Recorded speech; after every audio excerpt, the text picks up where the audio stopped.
You could just Remodeling in maybe, heart failure is both the yes, do you want consequence of the initial injury and the cause of a self-maintaining progressive dysfunction.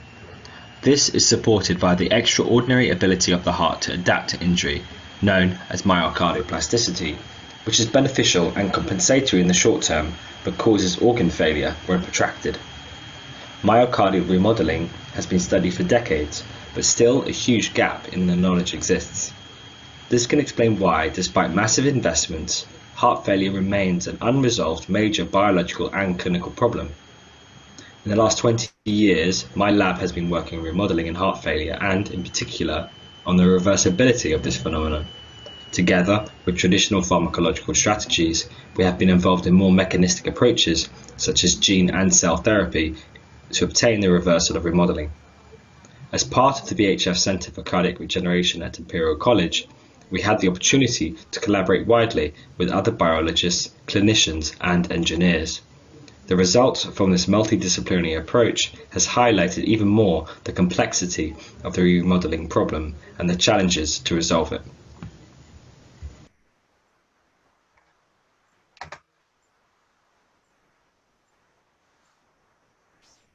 Central to the remodeling process is the role of mechanical load. Heart failure has been described as a pathology of overload, which provides the self-perpetuating element to the process. For this reason, we've invested in studying manipulation of load as a possible treatment strategy.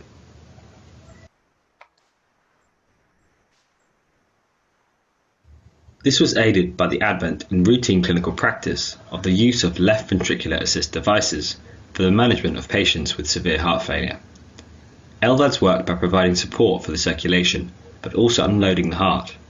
In patients with LVADs, the plastic response of the heart is extraordinary, with clear beneficial but also detrimental effects.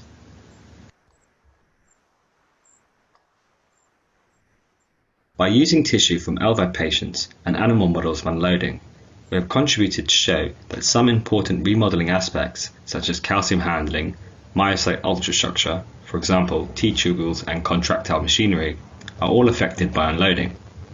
We have also shown that unloading, particularly when substantial and prolonged, can induce myocardial fibrosis and myocyte atrophy with deterioration of function.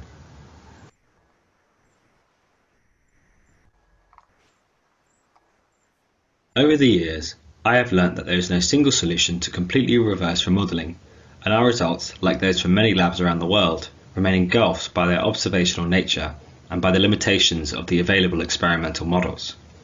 I have learned that because of its nature, heart failure studies must include three elements: complexity, time, and physiology. The use of reductionist approaches, such as the use of a single cell type in isolation, the lack of extracellular matrix, and especially the lack of correct mechanical load overload, coupled with the massive plasticity of the myocardium, is confounding and may be irrelevant for applications to the heart failure problem. The other important factor is time. The incurable heart failure is a chronic problem that takes from weeks to years to develop. It is paramount that we have chronic models to study heart failure. Finally, arguably the most important factor is physiology. Heart failure is by definition a problem with the physiological function of the heart, and the inability to recreate the physiological or pathophysiological environment and the assessment of physiological responses can make the models inadequate.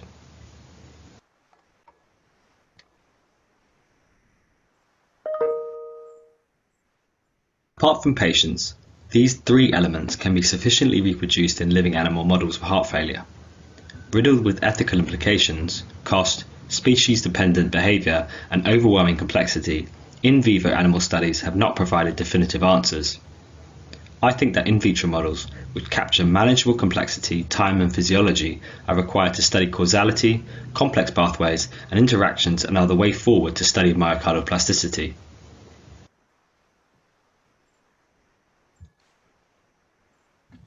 For this reason today, we will present two projects aimed at developing and characterizing novel models of intermediate complexity that allow measurement of physiological parameters in the longer term or study myocardial plasticity. These are platforms for the study of heterocellular interactions using beating iPSC-derived cardiomyocytes and a model to impose physiological and pathophysiological load to myocardial slices in culture. I would like to thank all my postdocs and students who are essential for my research and have been behaving impeccably during the current lockdown, and to our collaborators and to our funders. A special thank you today to Oisin King and Fotios Pitoulis for presenting our work, and to Barrett Downing for lending me his voice. Thank you very much. Very good. So we're going to hand over to Fotios now, is that right? Oisin, sorry, I didn't know that. Oisin, so if you want to share your screen and tell us a bit about your work. Okay, great. Thank you very much. Can you see my slides? Looks good. Perfect. Great. Okay, thank you. So as Ches mentioned, my name's Oisin. I'm a third year PhD student in the Terracciano group. And today I'm going to talk a little bit about how we're using induced pluripotent stem cells to investigate the interaction between non-myocytes, and in particular endothelial cells and fibroblasts, on cardiac function. So why do we care about non-myocytes? So just as a brief introduction. So first of all, we know that cardiomyocytes account for about 30% of the cell types in the heart, and the remaining 70% are divided up between the non-myocytes. And in that population, we have endothelial cells being the most abundant cell type. And so these can be seen if we look at myocardial tissue. So these are canine slices that we've sectioned in our group. And you can see stained in white, endothelial cells with isolectin are densely permeating the myocardial tissue. So you can see that all cardiomyocytes are in direct proximity to multiple vessels and lots of different endothelial cells. And then if we look at the next most abundant cell type in the heart, we have actually resident mesenchymal cells, and particularly fibroblasts. Oh, and I should just of endothelial cells is we know of crucial importance to cardiac function. So endothelial cells will produce potent regulatory factors such as nitric oxide or endothelin, which will acutely modulate contractility or rhythmicity. But also we know that they're important during development or in tissue remodeling, such as hypertrophy, by producing these kind of chronic growth factors such as neuregulin or CTGF. So then if we're looking at the fibroblasts, so this again is a slice of canine myocardium, but a transverse section at this time. And we can see the fibroblasts are stained in red with vimentin. And so these are large cells which inhabit the kind of interstitial space and extend processes through the tissue. And they're also in direct contact with cardiomyocytes and also endothelial cells. And we know fibroblasts are also critically important for cardiac function. We think of them as regulators of the extracellular matrix. And we know that in particular, in response to disease, fibroblasts will undergo a phenotypic transition to myofibroblasts and then coordinate the protective response, the fibrotic response during heart failure. And so we started looking at this within our group. So this is just an example of a short article we published recently, which looks at the interaction between human cardiac fibroblasts and stem cell-derived cardiomyocytes. And what we see is that they are profoundly able to change the calcium handling phenotype of cardiomyocytes, and even to go as far as to alter the contribution of the different calcium handling mechanisms. And what we also took from these experiments was that the mode of interaction, so whether or not the cells are in physical contact or whether they can only interact indirectly, was also producing profoundly different phenotypes in our cardiomyocytes. So that's kind of led us to where we're working towards today. And so what we now aim to do is to develop models which are as physiologically relevant as possible. So trying to really kind of recapitulate the physiological association between cells. And so we're aiming to do this by taking our cell types. So we have our human iPSCs, which are then differentiated to cardiomyocyte and allowed to mature for 45 days. We then use human cardiac microvascular endothelial cells, human left ventricular fibroblasts, and we're combining these cells in a 3D hydrogel-based matrix, and we're primarily using fibrin for this. And so this looks a little bit like this. We have a kind of a little droplet or micro tissue, which we then culture for 1 week, and that allows us to get cultures which look like this. So here you can see stained in yellow kind of spontaneous assembly of endothelial cells, and we get these kind of endothelial networks which are nicely embedded in amongst our iPSC derived myocardium. Similarly, when we put in fibroblasts, so now you can see stained in white, vimentin, fibroblasts typically like to localize on top of these endothelial networks, and they also extend these long processes all throughout our cultures. So we have, as we do in the body, all three cell types in direct proximity to one another, and they should be able to communicate somewhat physiologically relevantly in that manner. But however, this is a kind of still snapshot of these preparations, but kind of thinking back again to physiology, we know that that in the heart, these cell types are not still. And so what we've done here is cultured endothelial cells which express the red fluorescent protein, which allows us to look in real time and see that actually as our cardiomyocytes are beating, they are mechanically displacing our endothelial cell networks. So we think that this aspect of biology could be very important for cardiac function, particularly when we think of endothelial cells as being quite sensitive mechanosensors. And so we can then look at different aspects of cardiac function. So here, if we just simply look at the spontaneous beating rate of our iPS-derived cardiomyocytes over a period of 2 weeks, what we see is that when we start adding in different cell types, we actually change the behavior of the cardiomyocytes. So with just endothelial cells, we can see that between days 5 and 10, we have a reduction in the beating rate of our cardiac cells. Similarly, when we add in the fibroblasts, we get more or less the same phenotype. Whereas if we add in all three different cell types, then we get a kind of additive reduction in spontaneous beating rate. And so we know in the body that not all cell types should be typically beating spontaneously. They should respond to a stimulus from neighboring cell types. And so when we stimulate these cells in culture, what we sometimes observe is that they don't typically like to beat at the rate that we stimulate them. So here you can see an example of 1 Hertz stimulation. And occasionally we get the emergence of these arrhythmogenic phenotypes. So you can see here this kind of ectopic style beat, or potentially EADs, or even full-blown tachyarrhythmias. And what we've been observing by doing these multicellular preparations is that actually they behave differently, or the emergence of these arrhythmogenic phenotypes are different in our different conditions. In particular, when we have endothelial cells in the culture, we see very low incidence of these arrhythmic cardiomyocytes. And this also persists under provocation with isoprenolone. So we think that this could be quite an interesting anti-arrhythmic role for endothelial cells, which we can then begin to tease apart in vitro. We can also look a bit more closely at different aspects of cardiac function. So we are now routinely using a stem cell line which expresses the calcium indicator GCAMP6F. And this is quite useful for preparations such as this. So we can then observe calcium transient. So this is a typical calcium transient from the cardiomyocyte only condition. If we add endothelial cells, what we see is we get a shift of the calcium transient to the right. So it's taking longer for the cardiomyocytes to reach their time to peak, and also their time to 50 and 80% decay. Whereas when we add fibroblasts to the preparation, we get a totally different phenotype. So now we're seeing quite a large increase in the amplitude of the calcium transient. And rather than a prolongation of the time to peak, we see an abbreviation. So this is kind of highlighting distinct roles for different cell types.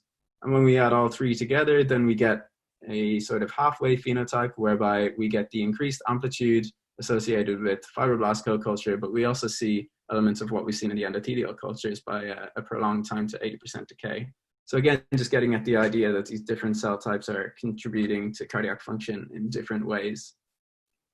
However, these models, they do not replicate one aspect of physiology, which we feel could be very important, in particularly for endothelial cells, which is the idea that actually in the body, all endothelial cells are polarized cell types. So they have a luminal side, which is exposed to the circulation and the blood flow, and an abluminal side, which is in contact with the extravascular tissue. And so similarly for the cardiomyocytes, they should only really, they shouldn't be in direct contact with the circulating nutrients or cardioregulatory factors like hormones or even drugs. All these factors should come to the myocardium via an endothelium. And this is quite a complicated physical dynamic, which has been quite difficult to replicate in vitro. However, what we see when we culture, so here we have endothelial cells with fibroblasts in our fibrin hydrogel. So now that the cells are allowed to kind of organize themselves in 3D, then we get this spontaneous vasculogenic kind of assembly of endothelial cells. And you can see then that these vessel-like structures start to emerge when we have kind of open luminal spaces in the middle. And so in order to kind of push this a little bit further, we've been collaborating with Daniela Cruz Moriera and Marco Rasponi in Politecnico di Milano. And we've been using these micro-fluidic based approaches to perform our cell cultures. So just to explain briefly, what we do is we can connect our cultures to a simple syringe pump, and then we have quite precise control of the media coming into our cell culture. And what happens then is we can introduce our cells in our 3D hydrogel-based kind of model into this central cell culture channel, and then perfuse media in these flanking media channels. So this means, and this is what this looks like. So here you're just looking at endothelial cells. We have cells being cultured in this central channel, and then media coming in through the outside and these flanking channels. So these cells are passively then exposed to turnover of media and media perfusion. And if we look a little bit more closely at the phenotype of these endothelial cells in these microfluidic chips, what we find is that they are assembling in this network which displays continuously open lumens. So if you look in the projection of the Z-stack, you can see we get these ring-like structures, and we can scroll through the Z-stack to show that these kind of networks open up, have a continuous lumen, and then close again.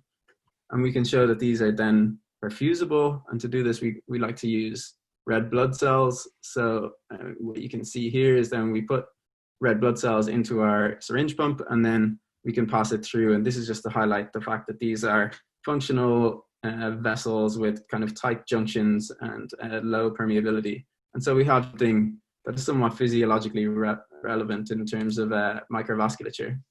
And so then can we do this in a cardiac setting? So we then can introduce our cardiomyocytes into these chips, similarly to before. And this is then to show you again this kind of spontaneous assembly of endothelial networks, which exhibit these kind of open luminal spaces. And now we have our cardiomyocytes separated from this lumen by an endothelial layer. And we can then, again, look at this live by perfusing something which we can track, like a red blood cell. And you can see now that we have our endothelial network with our perfusing blood cells in the middle and our cardiomyocytes on the outside.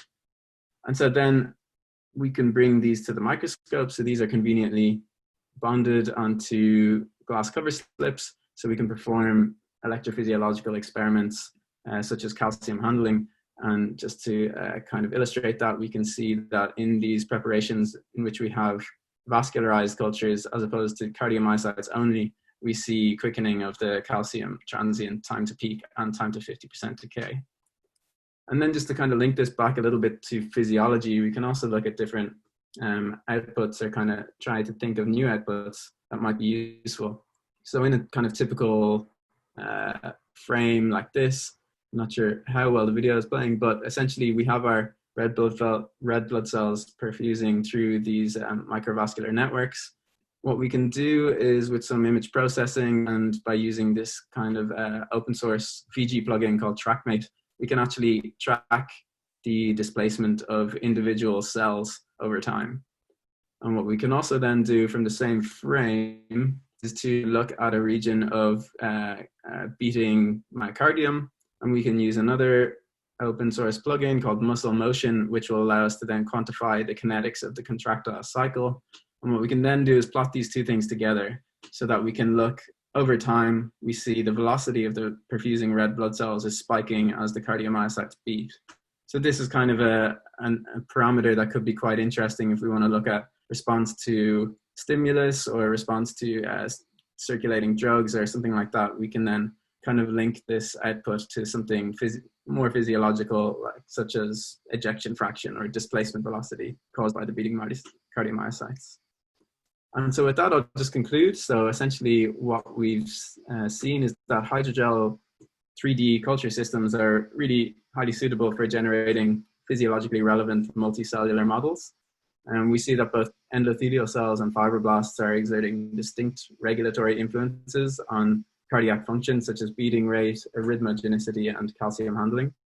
We've also worked with this micro-fluidic heart-in-a-chip style approach, and this we find supports spontaneous generation of perfusible microvascular networks within our beating myocardium. And then we also see that this can profoundly alter the electrophysiological phenotype of our cardiomyocytes. And so with that, I'll thank everybody for listening, and I invite any questions towards the end, and I can just stop sharing and hand over to Fotios. All right, thank you, Oisin. So I take it you can see my screen. So hello, everyone. My name is Fotios. I am an MD PhD student at Professor Terracciano's lab, and I'll be talking about the second part of the talk, which concerns myocardial slices and how we can utilize myocardial slices to study load-induced remodeling in vitro. So Cesare briefly touched upon this in the first slide. Mechanical load is one of the main drivers of remodeling, that is the ability of the myocardium to change. And the two most common ways by which we categorize mechanical load, and in particular mechanical overload, is in terms of pressure overload or volume overload, which lead to concentric and eccentric remodeling respectively. To appreciate mechanical load, the best way to look at it is if we look at the pressure volume plane, where we see that a pressure overloaded condition shown in red and a volume overloaded condition shown in purple here have very different load profiles. If we want to study this process of mechanical overload in vitro, we have several problems. The first one is that a lot of the models that are available when exposed to a chronic environment, that is when they're being cultured, they rapidly lose the archetypical properties that actually make them cardiomyocytes. So this is just an extreme example of an isolated cell being cultured, and you can see that it just quickly rounds up to be something that doesn't really look like a beating cell. The second problem is that a lot of the approaches and methods to study mechanical load oversimplify this sort of panel. In essence, they oversimplify the cardiac cycle. To address the first problem, what we have been doing and what Cesare's lab has been doing for many years now is pioneering the development of myocardial slices. So for those of you who don't know, myocardial slices are 300 micrometer thick organotypic preparations. So organotypic means that they have the intact structure as well as function of the in situ myocardium. And you can see that over here, where we have optically cleared a slice and stained it for micro and macrovasculature. And you can also see a beating slice and calcium transients on those two panels. Most importantly, slices can be prepared from human tissue. And the way we go about that, and in general, just preparing slices, we explant the heart and obtain a left ventricular or right ventricular block. We put that into a special machine, which is called a vibratum, and that vibratum cuts the tissue into 300 micrometer sections. And again, these are intact and they're living. Now, there are a lot of advantages and disadvantages to slices, much like any other model, and I'm not going to go heavy into that. But essentially, the main focus of this is that with slices, because they're so thin, oxygen can diffuse. So we can culture them in the absence of oxygen perfusion. And the second is the fact that they're organotypic. So they really have all of the elements, including the extracellular matrix, cell-cell interactions, and the stoichiometry that we would expect from the in situ heart. The second problem I mentioned was that of recreating mechanical load.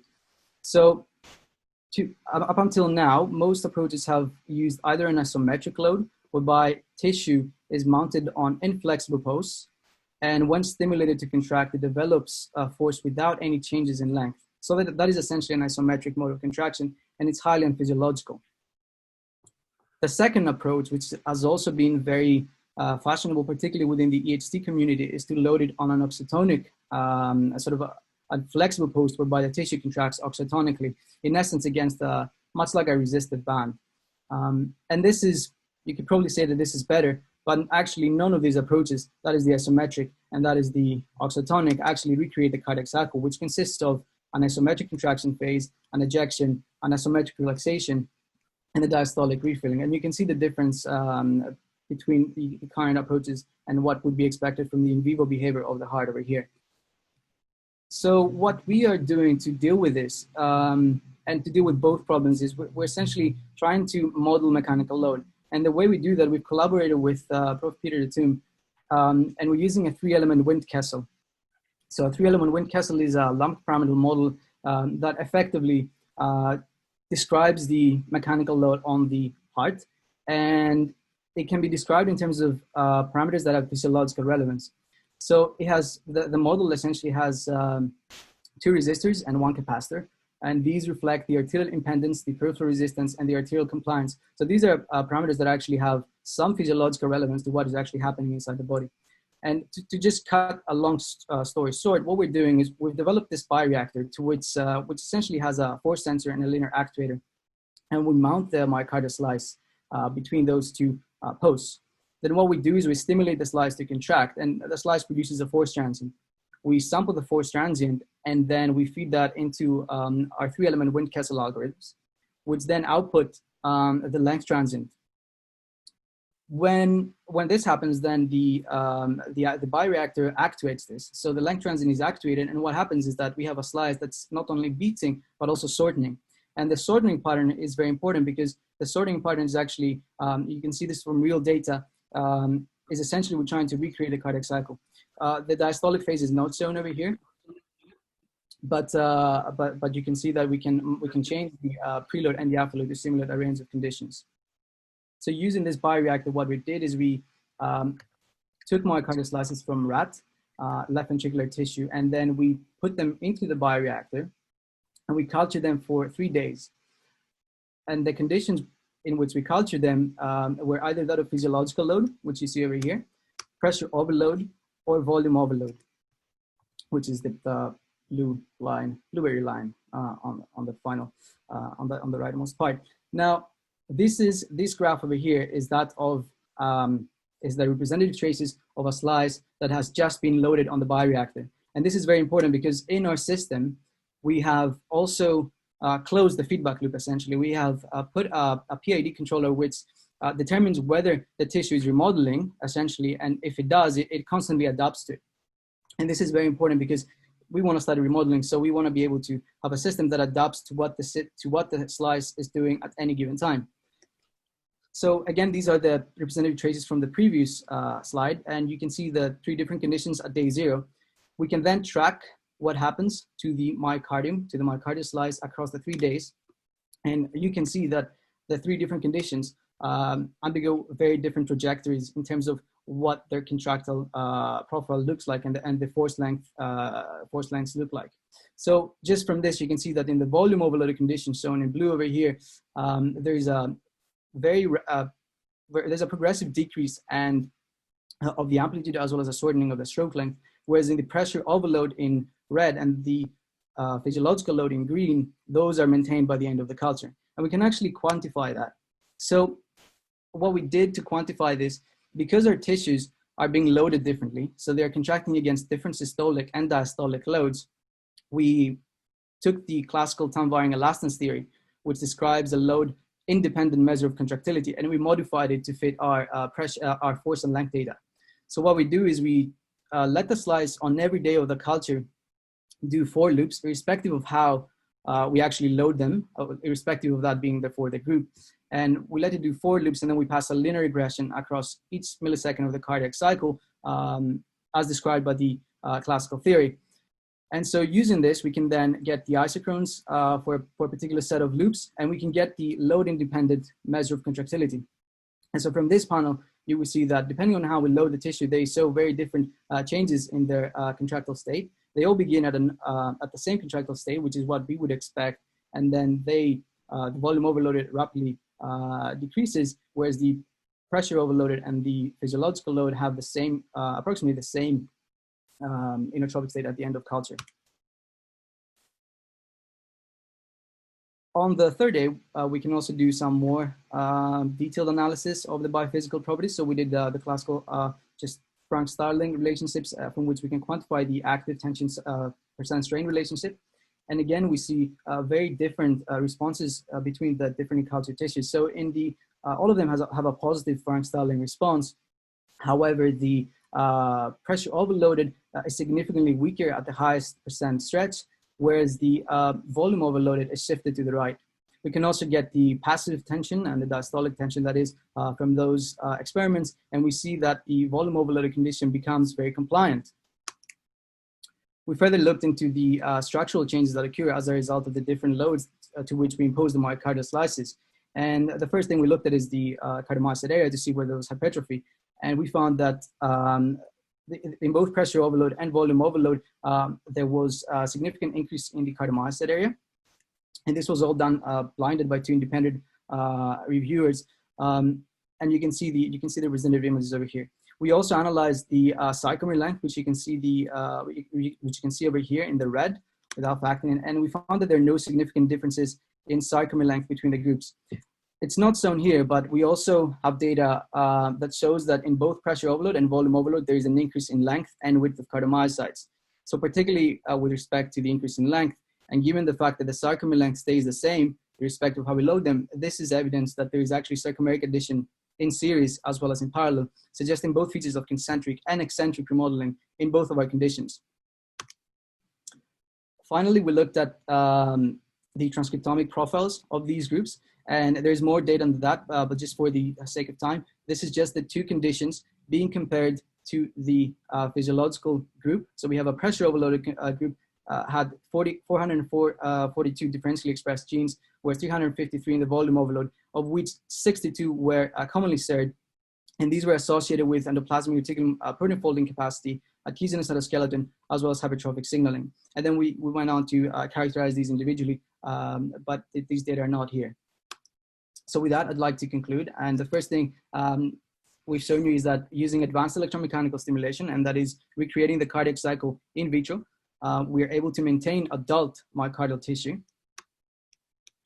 And using our bioreactor and the fact that we can manipulate both preload and afterload in an adaptive system that changes depending on what the tissue is doing, we're able to recreate load-induced remodeling. And now we're in a position to study this and the process by which, and the processes that actually mediate this. And then further on to actually look at whether we can reverse it or study the effects of therapeutic agents on it. And with that, would like to conclude, and thank you very much. Thank you, Fotios, thank you, Oisin, and thank you, Ches, for a stunningly wonderful presentation. 25 years ago, Ches, I was blown away, and I'm still blown away. That was just remarkable. So lovely work, all of you guys. We've got some questions. I've got hundreds, but rather than hog the floor, if you guys, Fotios and Oisin and Ches, if you want to put your microphones on, we'll go through the questions one at a time. We'll start with Dan Johnson. Hi, Dan. Dan says, really enjoyed your talk so far. Thanks a lot. Maybe we'll discuss it, but I was wondering, considering the alterations you see in the calcium transit in the iPSC cells, with the different cell types, did you look at the structure of the iPSC cells themselves after culturing with the additional cells? We know that iPSC cells have a relatively immature structure, so I was wondering if they cause them to become more mature phenotype. Could you explain to the extent the changes in the calcium transient? So do they look different when you co-culture them with these different things, I guess is the question. So Oisin, do you want to field that? Yeah, sure.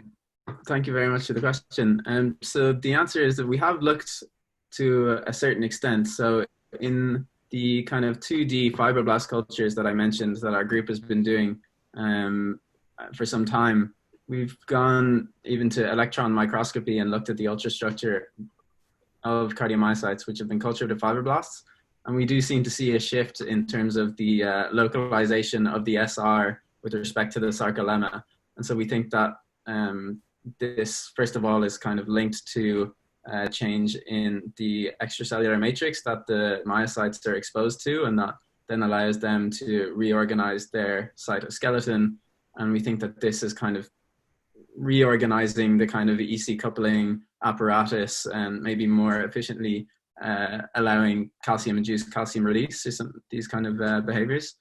In terms of the 3D cultures, we haven't looked satisfactorily yet, I would say. I have looked to try and to see whether or not we can see some sort of T-tubular-like structures or maybe like small invaginations. So far, it hasn't been easy to say, particularly with the 3D nature of these preparations. It's quite hard. You don't get the same resolution on the sarcolemma as you would do in typical staining. So that is still a work in progress, I would say. But I guess like to add is that Oisin co-cultures are relatively shorter lived. How long do you keep the Oisin? So 5 days to 10 days, something, yeah. But we can all report my brain changes the data shown. In other words, looking under the microscope, the cells still look immature. So it's a question of putting together the apparatus, but the actual ultrastructure that we know and love is not present yet. Maybe because we need to add what Fotios does, which is adding the right mechanical load. Oisin, just in case, I mean, I struggle with Ces's Italian accent, so I always have done. If you want to just paraphrase, you guys are used to Ces. If you want to paraphrase or add to your answer at all, maybe I could chip in and also just ask, you know, the calcium transient gets faster, doesn't it, with the co-culture? And that looks more normal EC coupling, shall we say, less prolonged. It sort of looks as if you're tending towards a better arrangement of the dyad and the calcium release system. Maybe you've got some T-tubules coming or something like that, who knows. But it sort of looks like you're going from that sort of neonatal type look where you've got that longer calcium transient. And as Dan says, you know, if you look at the ultrastructure, maybe it gives you some explanation for the more mature type calcium transient that you're seeing. Yeah, exactly. Yeah, well, that's essentially what we are thinking is probably happening. Something that will slightly complicate the whole situation is that we know that endothelial cells and also fibroblasts can secrete all sort of factors which could potentially slow or quicken the transients under different circumstances. But so we definitely see there's a huge amount of plasticity, and even something as simple as changing the flow rate of the perfusion in micro-fluidics can have an effect. So yeah, definitely looking at the ultrastructure could give a really good indication. Just whilst you're there, could I ask you, this is maybe a stupid question, but do you get, when you co-culture them, do you get calcium transients in your endothelial cells? Is there a crosstalk between a cardiomyocyte and the endothelial cell? Because we know that calcium in the endothelial cells will couple to things like nitric oxide production and all sorts of things. So do you see a calcium transient in an endothelial cell? Typically we don't. So I mean, so in these experiments that I've just shown, we have our cardiomyocytes, which are endogenously expressing this calcium indicator. I've never seen that cross over into endothelial cells, or at least if it were to, probably it would be overshadowed by the myocytes, which are really flashing. We have in other experiments seen, so for example, you can load endothelial cells with a calcium indicator, and they will exhibit calcium transients, but over much more prolonged timescales, 10 minutes, something like this. So yeah, their calcium handling is definitely an important aspect of their biology, but I haven't been able to study it on the same timescale as a cardiomyocyte. I guess we are not really looked at least very thoroughly. Yeah, we could differentiate the stem cells into endothelial cells, and that would give us nice clear resolution on those cells only. But I think in the presence of flashing myocytes, it's going to be quite hard to look at them. But also, sorry, if I don't mind interjecting, I mean, are they connected? You know, are they connected through gap junctions? Are they connecting 43 expression between the cells? This I can't give you a good answer for. So we do see, it's hard to say, I think. There is often, by staining, it looks like connexin 43, which like localizes at the points where they contact, but it's not really nothing that I would be confident enough to. You wouldn't bet your house on it. I wouldn't bet my house on it. No, what I'd really like to do is do some sort of kind of cell molecular diffusion, or kind of some sort of trafficking experiment, and that's definitely on the list of things that I would like to do, but hasn't been done yet. I think looking at, sorry, I'll carry on. No, but I think as Cesare said, I think considering that you have a short time for co-culture, the likelihood of maybe maturation of iPSCs is probably not as high. But as you said, maybe it's more to do with the paracrine factors or whatever else that's going on. But one thing I always say, what makes the myocytes distinguish in terms of their maturation is the regularity of structure, which you can only see when the cells are elongated. So in this case, the cells are not anisotropic. Therefore, it's very difficult to determine the maturation in terms of structure. Yeah. Even if there was imagination of the membrane like tubes, unless you see regularly spaced, it's very difficult to identify them.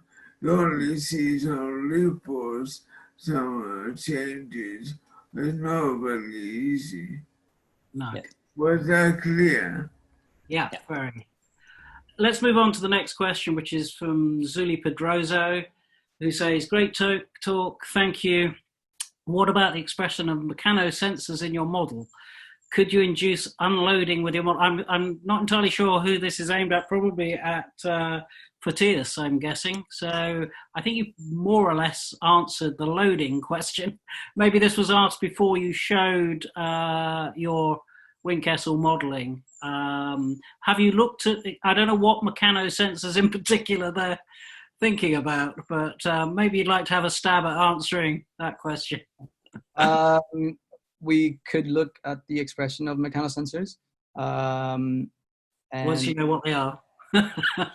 Yes, and regarding unloading, we can do that. It has been, it's in the pipeline. Yeah. I mean, I think you beautifully showed in the slice model how you can manipulate the load, and as Cesare said earlier, you know, a load is really important for remodeling in both preparations. So I think you've got a beautiful model in which you can look at all sorts of things. Let's move on to the next question, which is Kumaravulu Jaguvilo, who says, nice talk and work.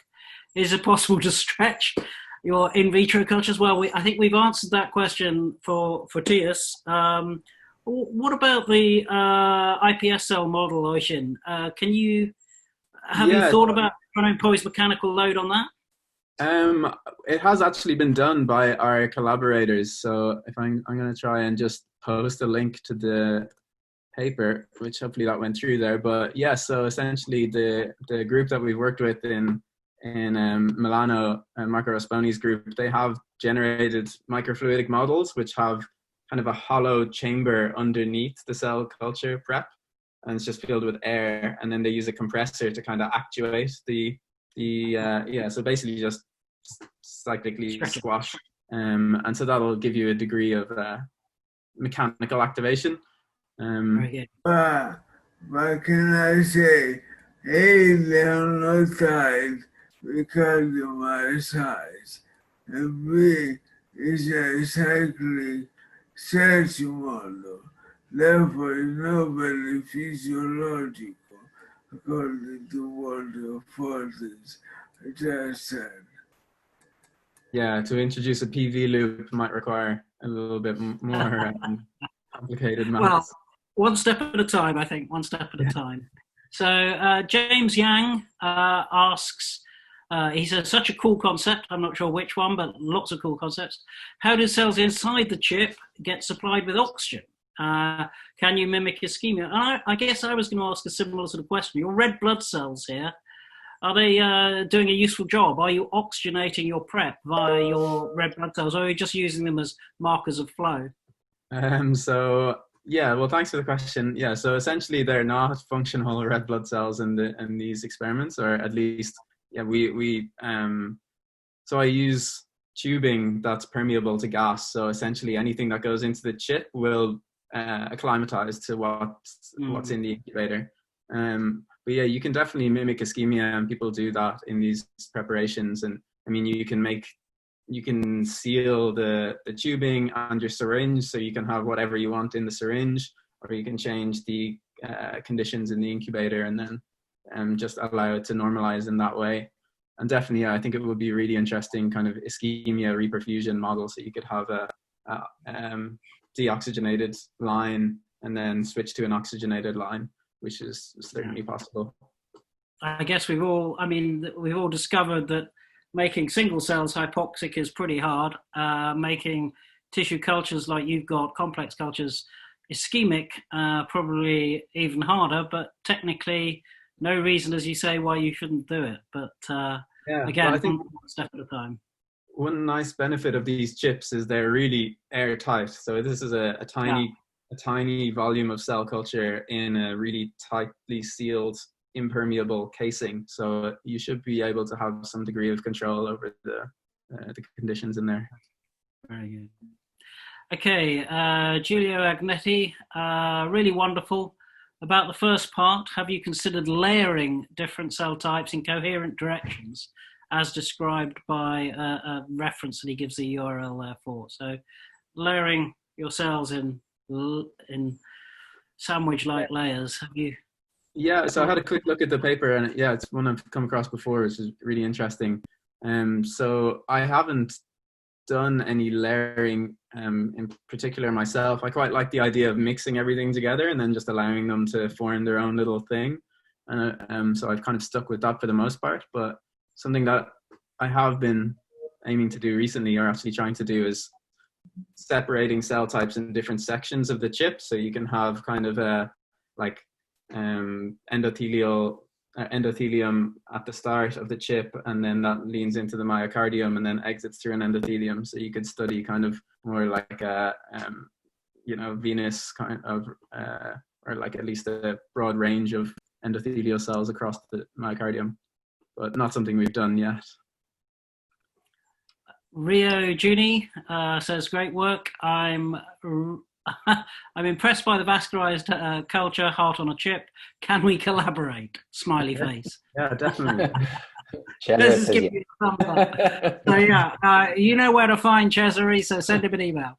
I have one question. When you co-culture iPS cardiomyocytes with endothelial cells, you see prolonged calcium decay time, but in your vascularized culture, you see shortened decay time. Do you think it's due to different model you use? Which one do you think is more physiologically relevant?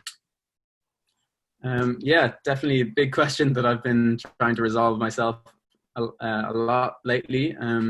So in terms of the physiological relevance, I think I have to lean towards the chip-based perfused style culture, because just that's what happens in the body, and that's more mimicking the in vivo conditions. I can't really say, it's difficult to say what might be causing these things. I mean, something that I've been meaning to measure and want to measure as soon as possible is nitric oxide in these different conditions, because nitric oxide is known to be able to kind of induce both phenotypes, and it in a concentration dependent manner. And So we think that this, and it also something that's regulated by flow. And so definitely, I suppose, I mean, I think it depends on your question as to which is more physiologically relevant, but I think broadly speaking, I tend to prefer the microfluidic approach, even though it is a little bit more tricky to do. Yeah. Okay, Richard Can Schultz. I just, sorry, Mike, can I just quickly interrupt here? Can you clarify, Oisin, because I've sort of missed it slightly. How long do you keep your endothelial cells in culture?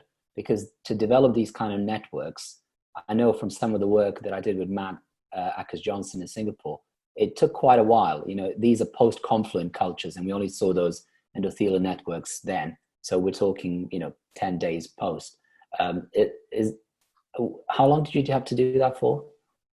So, I mean, you typically start to see those networks, or at least the formation of like a luminal structure, minimum maybe 4 days. Okay, so that's quite quick. Okay. Yeah, it happens relatively quick. We do supplement. Sorry, can you remind which endothelial cells you use? Because that is very important. Okay. Yeah. So, in what I've shown today is a combination of either cardiac microvascular endothelial cells or umbilical vein endothelial cells. Okay. Both of them do form these networks, and they both look good. But yeah, it tends to happen in less than a week. Okay. So, yeah. Excellent. Okay, Richard Schultz says, very nice talks, thank you. Questions for Fotios.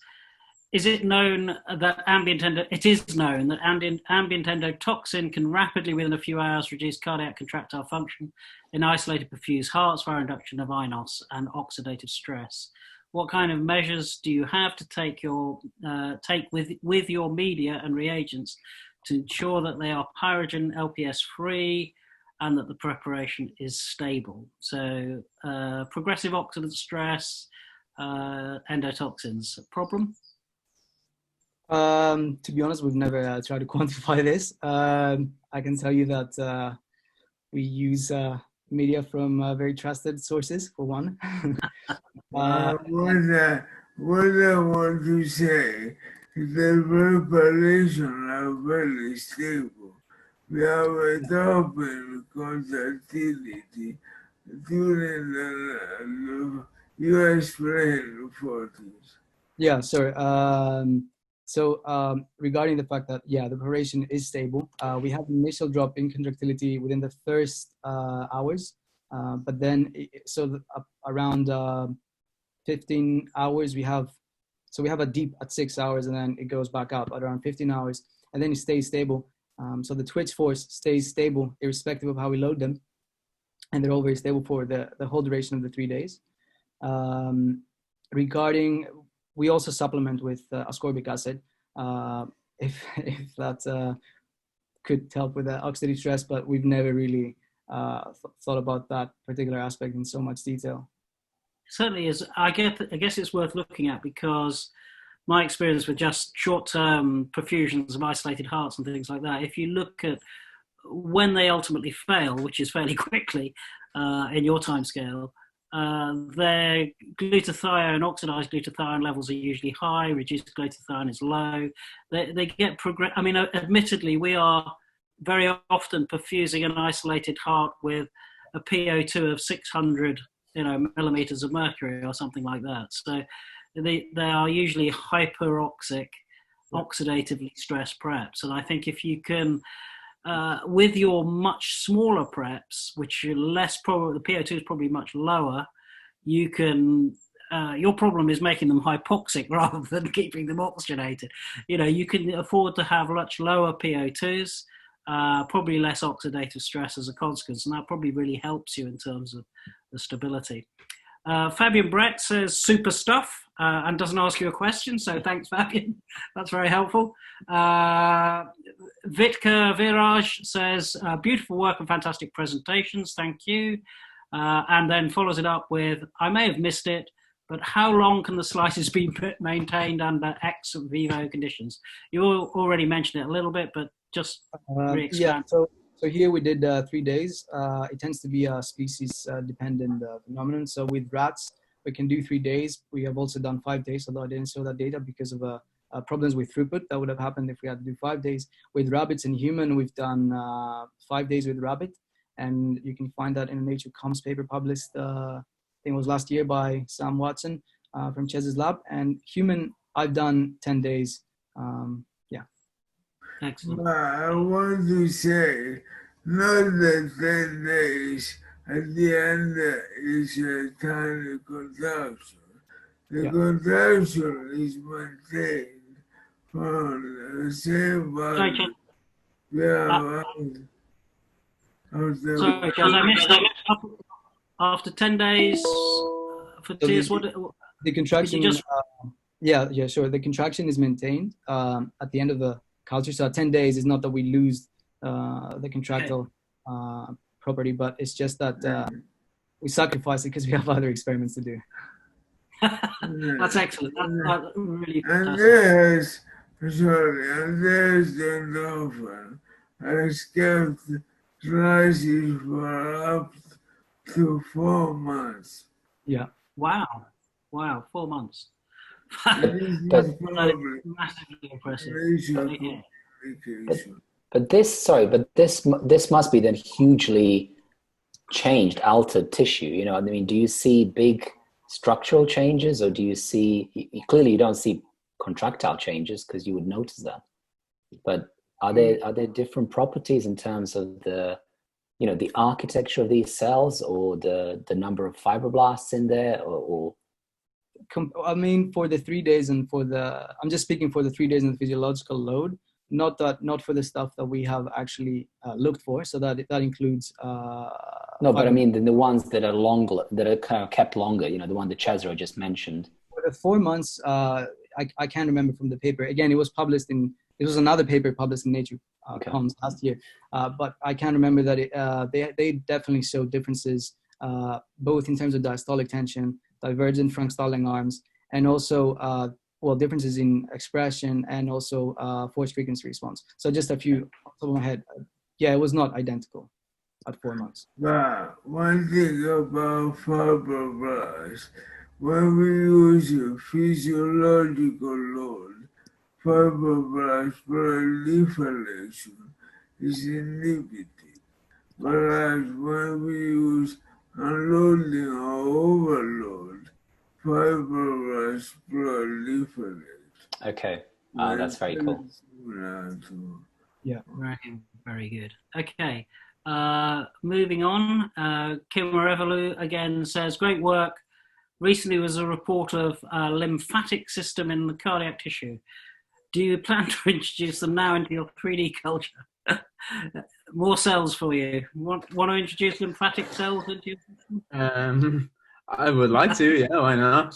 And so the endothelial cells that we typically buy have been, and the lymphatics have been removed. But it could be quite interesting to, I'm not sure if it's available to have the lymphatic cells in there, but whether or not they form their own little network as opposed to the other endothelial cells, that could be very interesting.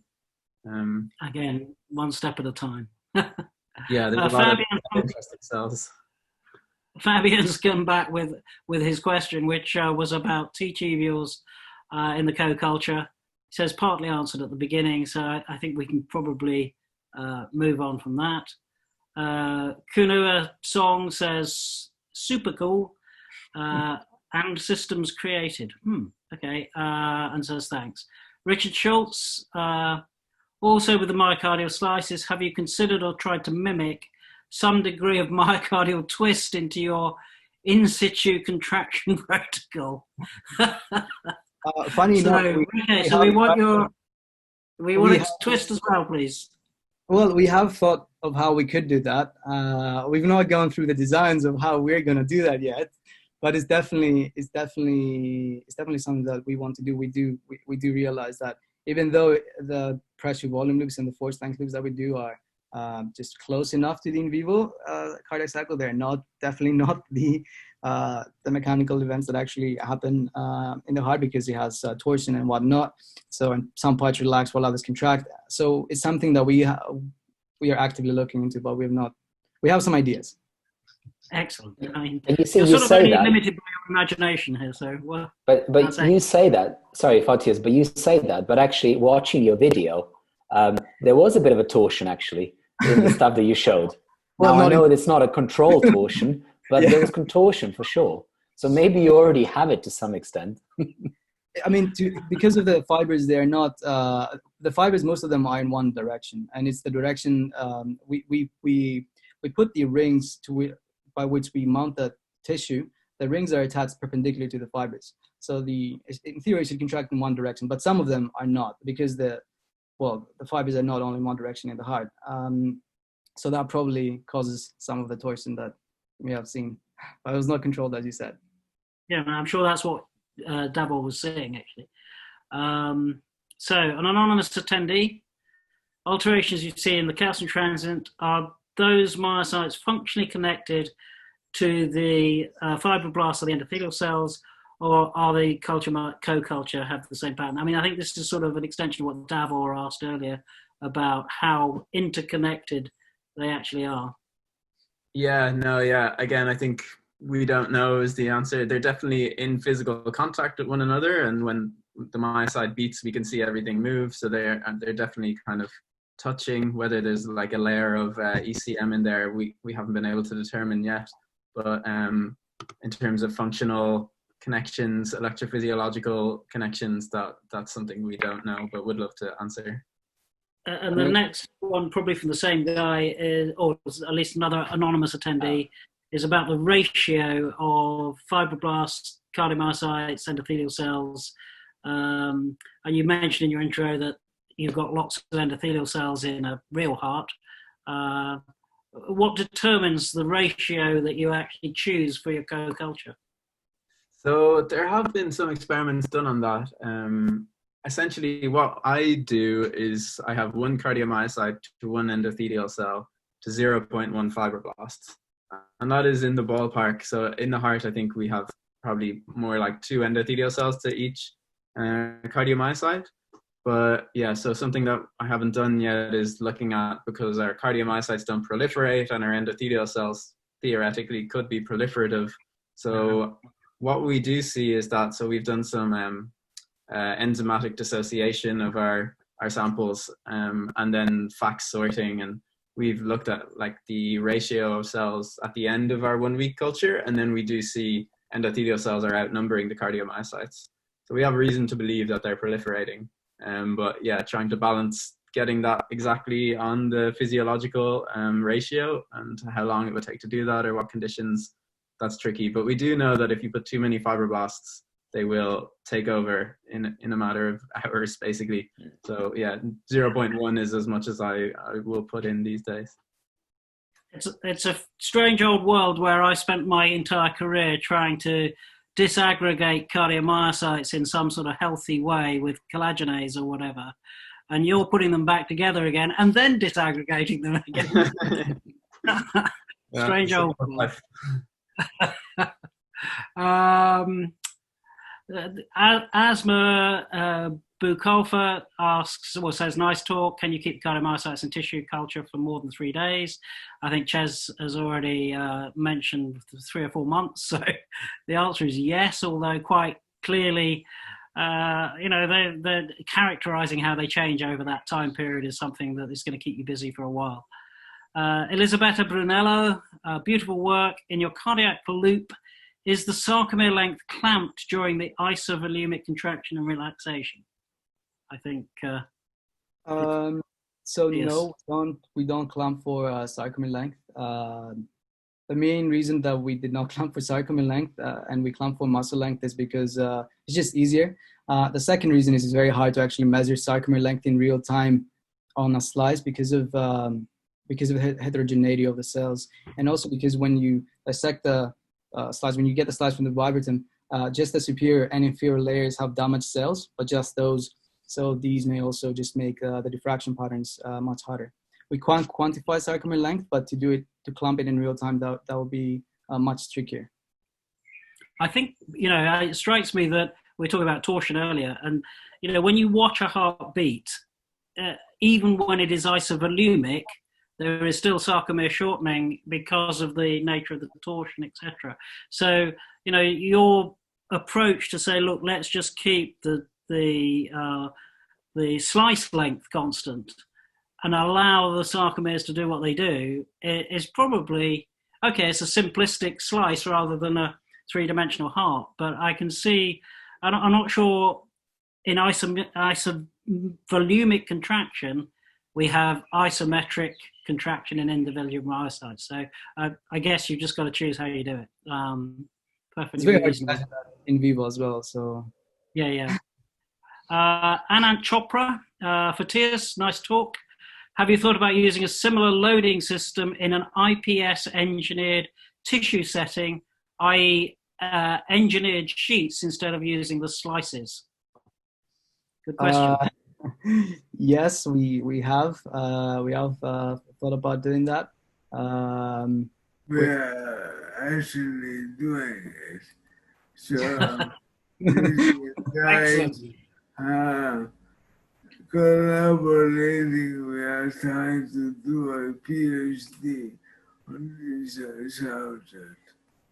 Yeah, and I think that's a really interesting development. Yeah. But in the iPS, we have an additional issue, that is to recreate what is the mechanical load of the embryo. And because you cannot subject iPS sheets to a normal mechanical load, you need to start much lower, and then the information available becomes very fuzzy. So we need to assess what is ideal for the iPS in the engineered heart tissues. So it's a new adventure. I mean, I guess the advantage of the sheet, the slice, is that as long as you can get the orientation of the microtome right, you can get a more or less linear array of myocytes, whereas when you grow them, you're at the mercy of how they grow. So I guess you've got a challenge there for your next PhD student there, Ches. But you know, I guess, sorry, but also I should probably say that anybody who's worked with iPSC cells knows that there's massive variability batch to batch. So yeah, you can imagine then that one, you know, engineered sheet will be very different to another one. How do you control for that? My pet argument is that in here we introduce what is one of the major variables in the cardiophysiology, which is mechanical load. So I hope that that's going to make a difference, which is independent of actual issue. Mm-hmm. Yeah, you've got a lot of. Repeat the 40s. Excuse me, Ches. Sorry, what? Can you repeat what I said? I didn't capture it. Oisin captured it. Yeah. So I think we're saying, Ches, that by introducing a variable such as mechanical load, which is such an important factor, that you should be able to observe effects independent of the variability that you see already in the IPS. I suspect that's really crucial, actually. So that's a really good point. That, you know, I think even in a simple prep like an isolated myocyte, it's very clear that the detubulation, etc., is just a function of load, really. And if you guys can get the load right, you will solve some of the in vitro culture problems that you get with these sort of preparations. So at least you've got the tools to allow you to ask those questions, which is great. Rosanna Bassani. Hi, Rosanna. I have greatly enjoyed all the talks. Thank you. Just a question. Do both your preps, IPS and slices, survive on glucose as the sole metabolic fuel? What do you give your preps to eat? Well, I definitely give a lot of glucose to mine. We also have, and I'm pretty sure they'll be happy forever on that. we do supplement with 10% FBS, so I'm not actually sure whether or not there's some fatty acids in there or what else there might be. There probably is. But as far as I know, with IPS, they are primarily working on glycolysis. So I think you've got all the metabolism people out there, and probably Heinrich Tagmeyer is listening, are all tearing their hair out at the moment, saying you need to give them some fatty acids and some other substrates. But I know it might be, especially in the long-term cultures, you may be conditioning your myocytes to behave in a particular way because you're only giving them glucose.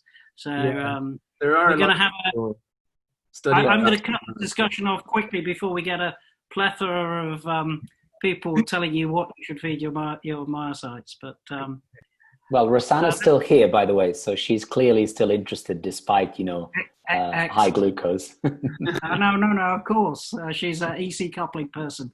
So Nesta Gustavo Perez says, great work. Did you try cardiac trabeculae? I'm not entirely sure in what context. I guess in the slice context. I guess you could subject a trabeculum to your Wynn-Kessel model, etc. So I'm sure that's probably what he's getting at. I don't know.